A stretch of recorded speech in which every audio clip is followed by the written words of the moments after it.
Hello, I'm Doug Muzzio. This is CityTalk. It was a dream come true for some. It became a nightmare for millions, including cities, states, the nation, and the world. It was the biggest real estate deal in New York City history, and it became the biggest real estate bust ever in New York City. The developer lost $3.6 billion, almost all of it, other people's money.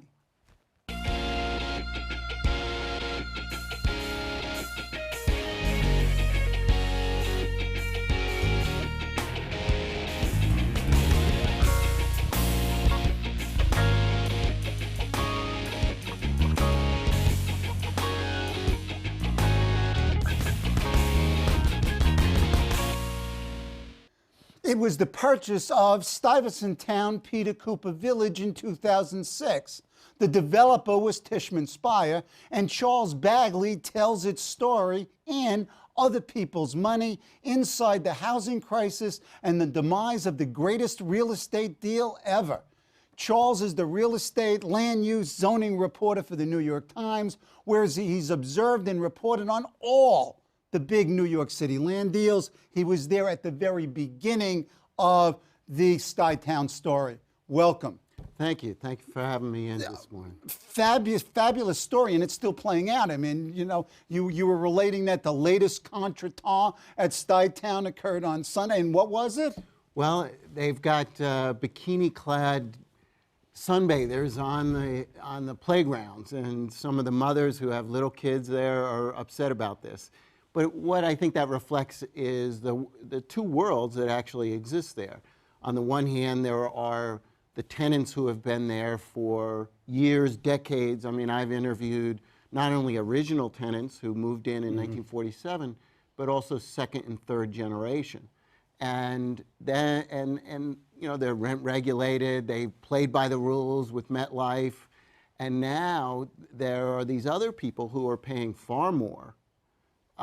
Who are not moving there to set down roots to raise their families. They're there for a year or 2 years, and then they move on. They're sort of a more rootless, transient professional class.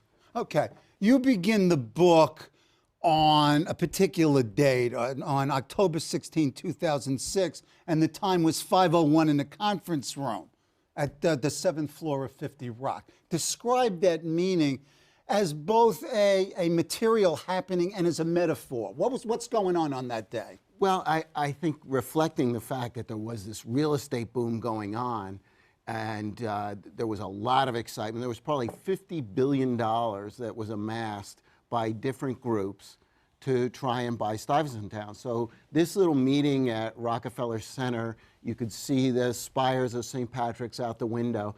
You know, those kinds of meetings were happening all over. There was one up at Columbus Circle where the second place bidder had gathered, and they were waiting for news, and lots of other offices. Everybody wanted to know who's going to get this. Why all these bidders? I mean, it turns out to be a disaster, sort of running ahead to the story. Why all these quote-unquote smart money people want to invest in this? Well, I think there were two reasons. One is, where else are you going to get 80 acres in the middle of Manhattan? I mean, they're just not making any more land today. So the idea of accumulating 80 acres overlooking the East River was fabulous. It got people excited. Then the other issue that they saw was, well, this is a complex that had been owned for decades by this big blundering giant known as MetLife. And boy, look at the rents they're charging over there. They're down here. And if we just do a little finagling, we'll be able to charge market rates that are way up here. Boy, that's a big distance. We can make a lot of money here. And then down the road, maybe turn Peter Cooper into condominium or build a big tower on that grassy circle in the center of Stuyvesant Town. So it seems, I mean, you know, going back to my roots in the 60s, that logic and proportion had fallen sloppy dead among these folks, that there was this exuberance, almost an irrationality, and you describe it in the book as, you know, a nothing can go wrong strategy. How do they do a nothing can go wrong strategy? Well, I think it happens basically every cycle. You know, I mean, anybody who's been around for a long time, you know that every real estate boom is followed by a real estate bust. But the people in the industry get wiped out during the bust, and there's a new crew that comes in and thinks it'll go on forever. But there was another element to it, and that was the bankers themselves that were basically giving the money away. And why was that, you might ask? Thank you. I am asking. Well, we got to go back to the late 80s with the big boom Sure. then. And what happened was that the savings banks, as well as commercial banks, fell in love with real estate. So long after vacancy rates were in double digits, they're lending money for new office buildings. So when the recession hits in 1990, these banks get clobbered. Yep. The savings banks, a lot of them went out of business because they made so many bad loans. So for a number of years, a real estate developer could not get a loan. No, everybody was gun shy, and you had wiped out whole loan departments at Citibank or any of the other banks. So Wall Street comes along. I've got a better idea, they tell us. We've got this thing, we're going to call it commercial mortgage-backed securities.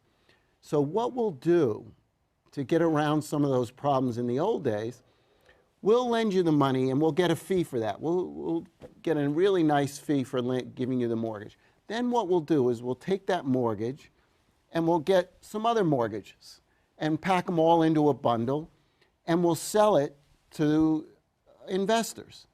And we'll make another fee on that, by the way. And here's the best thing of all. It's not on our books. So whatever happens to those loans just doesn't matter. It's somebody else's problem. Okay, so this is other people's money. I mean, at the end, I mean, to jump ahead to the end of the story, they, you know, Tishman Speyer loses $3.6 billion, and they only invest $50 million, and they walk away. They're unscathed, and all their immediate partner, BlackRock Realty, they get away unscathed. So they invest. They take countries. What was it? Singapore, and right. You've got Calipers, and you've got whole bunches of folks investing huge amounts of money, and it poof. I mean, poof. No, it's astounding. But to also illustrate how attractive this was, I mean, the money came from all over the world. The Church of England, what are they doing in this? Right. You know, the pension fund in Florida, in a Dutch pension fund, a Canadian. There was money from all over the world that was plowing into this, and they all believed the myth. And as it turns out, every single element of the business plan was wrong. Explain. Explain what they expected to happen and what didn't happen. Okay.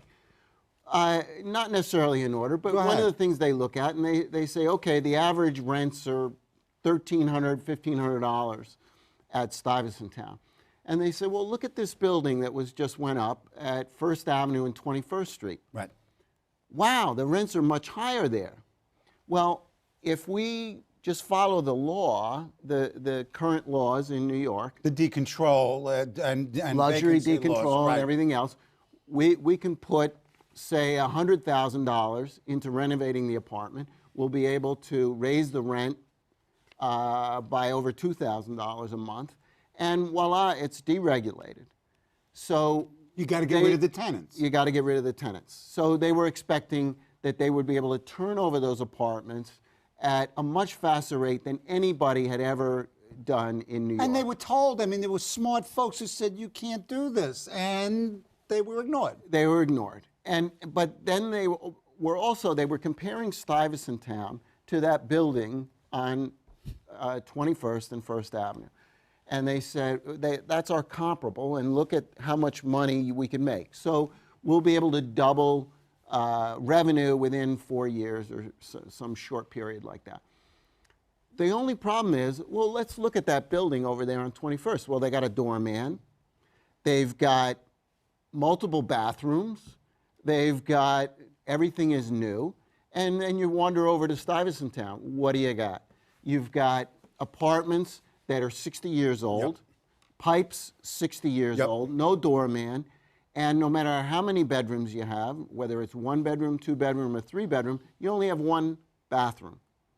So I would venture that that's not a comparable. And the idea that it was is part of this sort of self-fulfilling euphoria that was at work But there. it's almost mindless. It is almost mindlessly euphoric. You expect these operators to be smart and savvy, and they're not getting. I mean, it seems so obvious. Maybe, you know, when you're reading your book, it becomes obvious. But come on. Well, of course, it's a little easier in hindsight. Sure. But even people saw it I then. think people saw it then.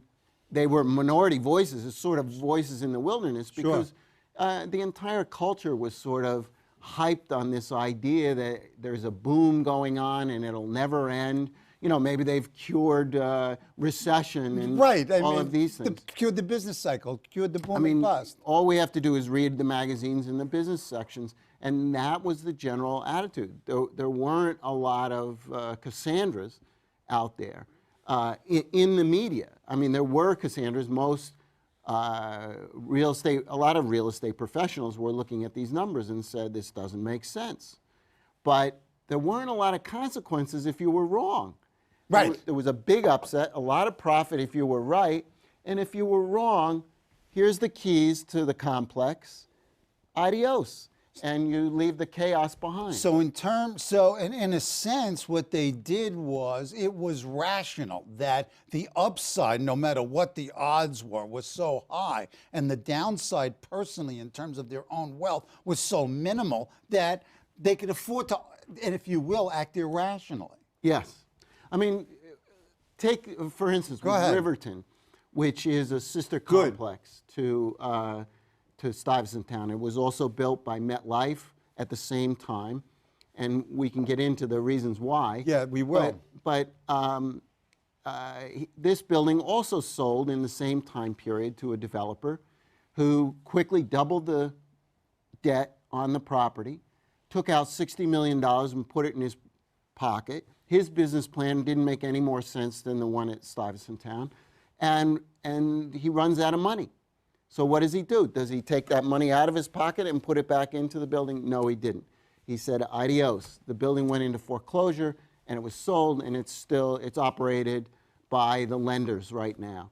Okay, let's go to the book. I've told you this. This is a cable TV series. I mean, if you can do Mad Men, these characters are really, really interesting. I mean, you've got the Spires, you've got Larry Silverstein, you've got Macklowe. I'm not even talking about Trump. I mean, come on, you can make a fortune.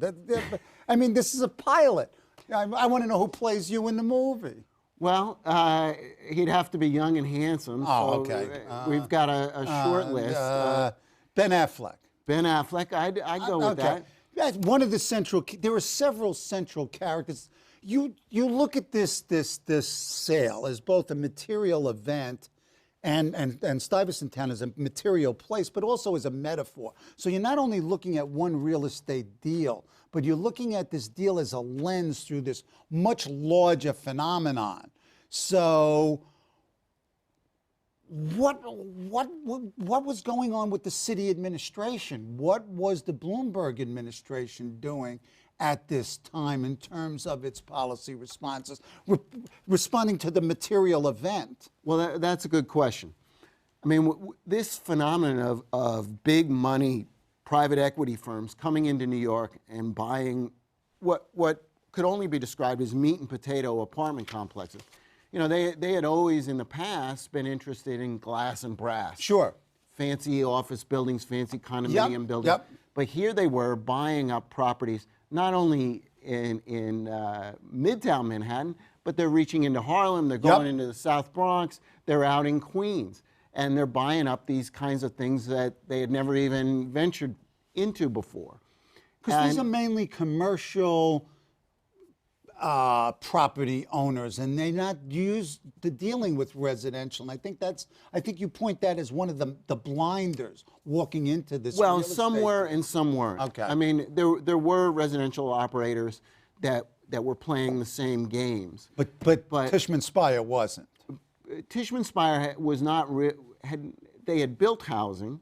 Right. They had built a couple of buildings in New York and buildings in Europe and South America, but they hadn't run into this particular kind of thing. One is they generally don't manage the buildings. Right. And number two, there's this subspecies known as rent-regulated housing, and if you don't understand it, if you don't understand the rules, the laws, the customs, and the mores, you're going to get killed. Because this is ultimately a political game, not only a real estate and financial game. Go ahead. Absolutely.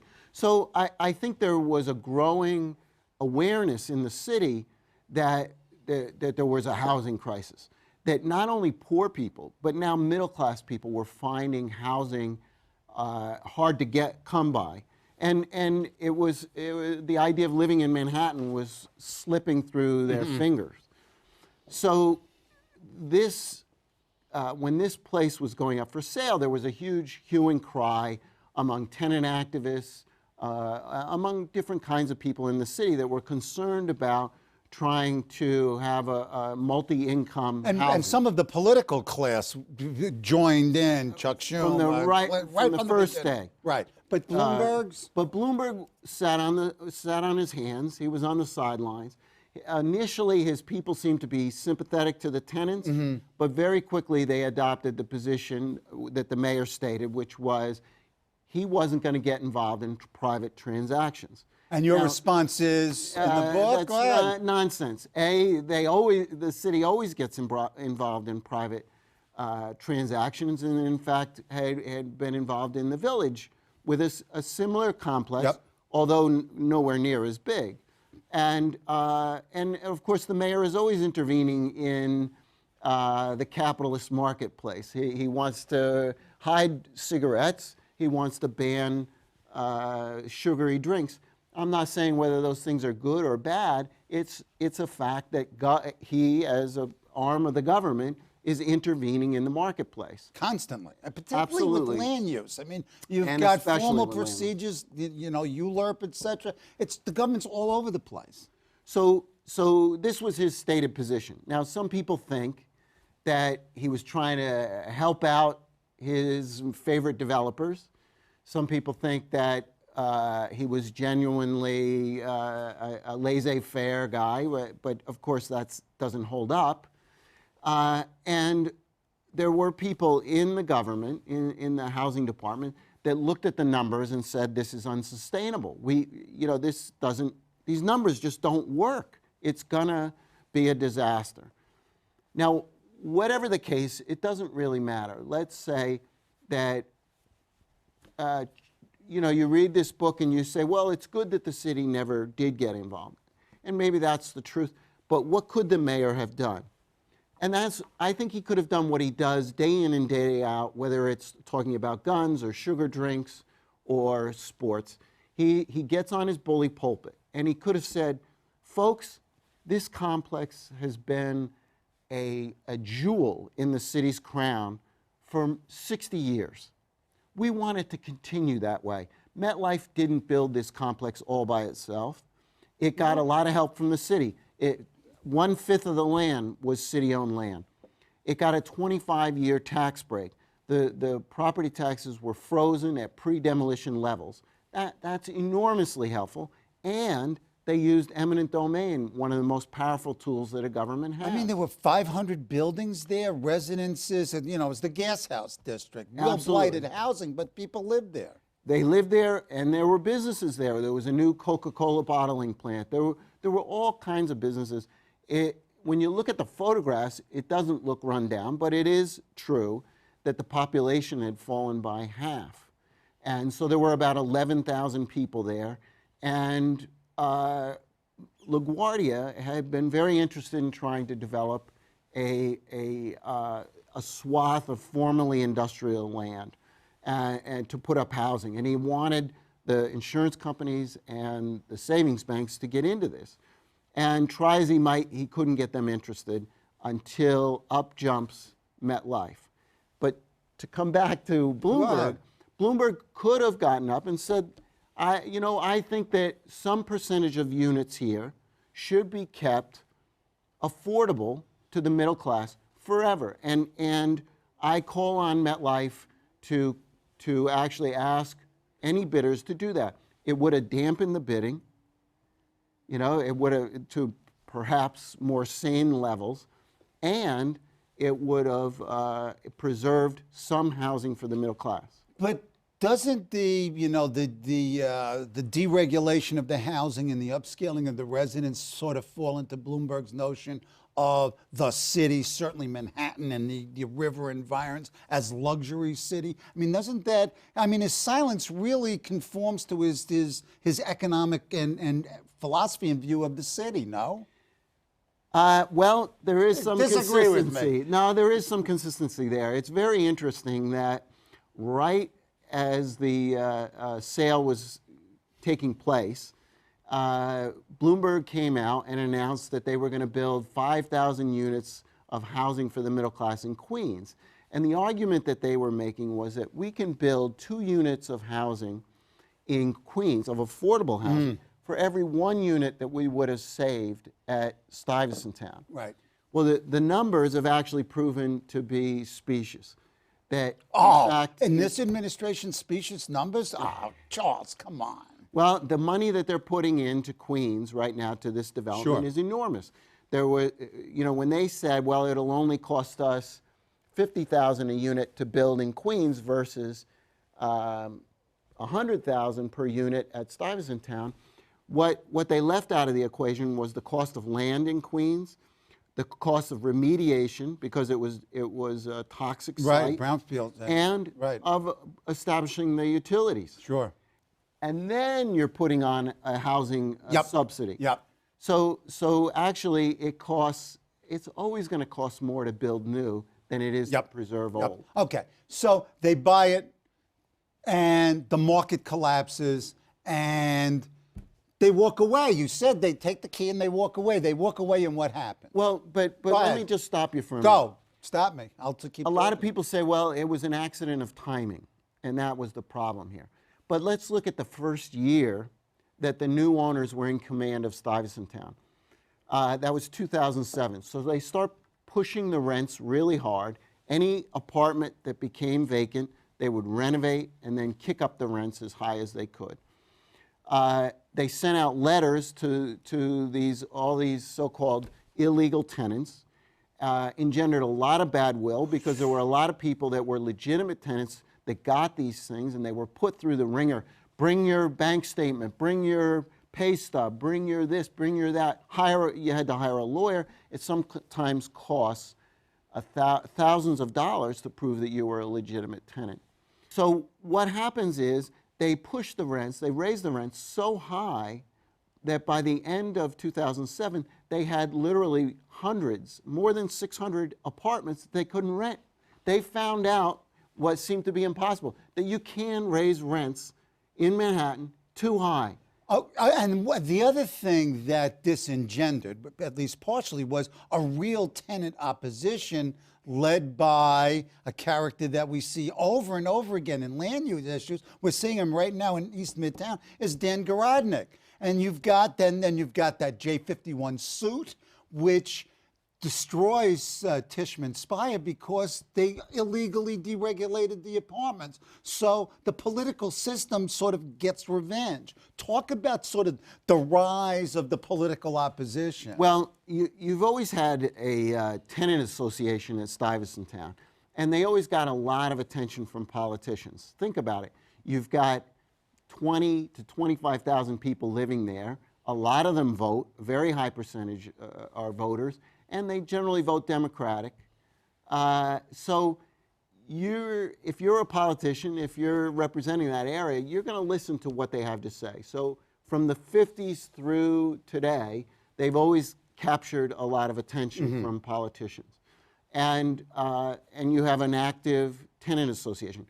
When Tishman Speyer sends out all these letters asking people, or basically eviction notices, people get outraged. And it's not just the person that got the letter, but it's their neighbors, because that person's telling their neighbors and those neighbors are telling. So it metastasizes, and there's all this anger and unhappiness and fear. People were afraid that the landlord was going to find some way to kick them out. So the tenant association, all of a sudden their meetings are getting bigger. Every time they call one, there's another couple of hundred people coming to these meetings. And you have Dan Gorodnik, who lives in the complex, who grew up in the complex. He's actually second generation. And he lives in a market rate unit, and he's looking around and he's going, what the hell's happening here? He's just been elected to city government, and so he jumps into the fray, as did Chuck Schumer, who recognized that there were all these issues of affordable housing in the city that affected poor, working class, and the middle class. Okay.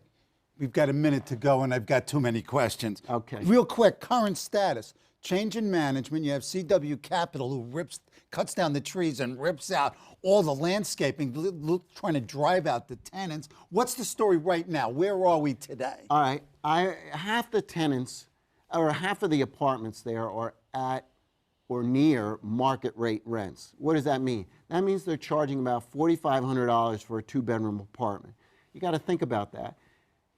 If you're a family of 3 or 4 and you're trying to set down roots and raise your children, you cannot pay that kind of rent. It's just too much. So you have two kinds of people that are moving in there.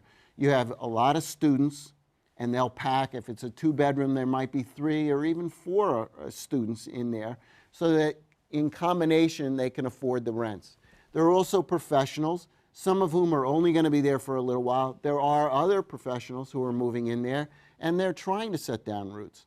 But there's this constant push to raise the rents. And then you have the other half of the tenants, and actually they're becoming a shrinking group.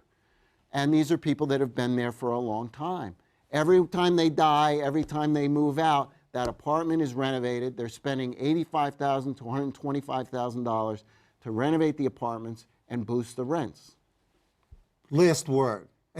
Any advice to the 2013 mayoral candidates that might come out of your story? In 20 seconds or less, because they're yelling at me. Well, I don't know that I can offer any advice, but I think that the tenants from Stuyvesant Town are, at least some of them, want to go to all these mayoral forums and talk to people and raise this issue of, what are you going to do? They're asking each candidate, what are you going to do to protect affordable housing in this city, to make sure that the middle class isn't pushed out? You know, before we were afraid the middle class is fleeing Manhattan because of high crime or the lack of jobs. Now, the problem is they're being pushed out. My thanks to Charles Bagli, author of Other People's Money, for being on the show. Join us next week here on CUNY TV.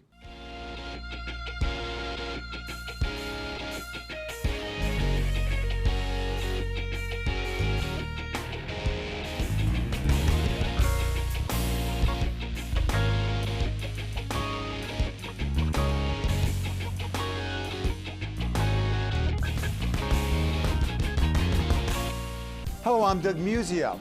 Let us know what you think about this show. You can reach us at CUNY.TV. When you get there, click on the bar that says Contact Us and send your email. Whatever it is. Thanks, no thanks, obnoxious, do it. Send it.